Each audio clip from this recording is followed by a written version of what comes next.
How to edit your personal meeting room on Zoom PC. Hello guys, in today's video I'm going to show you how to edit your personal meeting room on Zoom PC easily and fast. So first thing you have to do, go to Zoom and log into your account. Now go to the top corner and click on my account option. Now right here you will find many options. Go right here and click on meetings. After you click on meetings, it will take you to this page. Now click on personal room right here. Now this is my personal room informations. All what you have to do to edit is by going down and click here on edit. Now right here you will be able to edit your personal room informations easily and fast. As you can see, everything can be edited easily.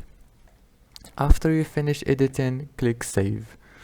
And that's it for today's video. Don't forget to like and subscribe, and thank you so much for watching this video until the end.